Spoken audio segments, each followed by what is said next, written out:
కానీ ఎవరైతే విద్యార్థులు కాకుండా వచ్చారో, ఎవరైతే అసాంఘిక చర్యలకు పాల్పడ్డారో దయచేసి వాళ్లను మాత్రం వదిలిపెట్టకండి. ఎందుకంటే ఇక్కడ హిందువులకు వ్యతిరేకంగా నినాదాలు చేయటం, గవర్నమెంట్ ని ప్రశ్నిస్తే యాంటీ నేషనల్ అంటారు. విద్యార్థులు కలం పట్టుకొని ఒక పుస్తకం పట్టుకొని అరే మాకు ఇట్లా అన్యాయం జరిగింది, మాకు న్యాయం చేయండి అని కోరుకుంటే దాని మతపరమైన విద్వేషాలు రేపడుతుంది.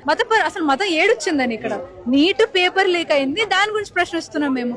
దాంట్లో వాళ్ళే మతాన్ని తీసుకొచ్చి ఈ దేశం బాగుపడడానికి మేము ఒక అడుగు ముందుకేస్తున్నాం, అయితే మేము యాంటీ నేషనల్ ఇస్తే 600 సంవత్సరాలు ముస్లింలు ఈ దేశాన్ని పరిపాలించిన హిందువులు కిమ్మనలేదు కదా, గమ్మును కూర్చున్నారు కదా. 200 సంవత్సరాలు ఆంగ్లేయులు పరిపాలించినా ఎవరేం మాట్లాడలేదు కదా. మరి ఇప్పుడు ఎందుకు మాట్లాడుతున్నారు? క్రిస్టియన్లు పరిపాలిస్తే ఊరుకున్నారు, ముస్లింలు పరిపాలిస్తే ఊరుకున్నారు, మిగతా వాళ్ళు పరిపాలిస్తే ఊరుకున్నారు. మరి ఇప్పుడు ఎందుకు మీరు పరిపాలిస్తున్నారు?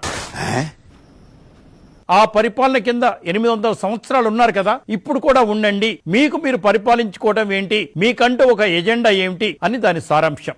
ఏం మాట్లాడుతున్నారా నువ్వు? నీకేమైనా బుర్రున్నదారా? పట్టుమని 100 సంవత్సరాలు హిందూ దేశాన్ని హిందువులు పరిపాలించడానికి కూడా ఒప్పుకోని కొన్ని శక్తులు, వామపక్ష శక్తులు అనుకోండి, అసాంఘిక శక్తులు అనుకోండి, లేదా ఏమైనా అనుకోండి, అమ్మాయి ఏం టార్చర్.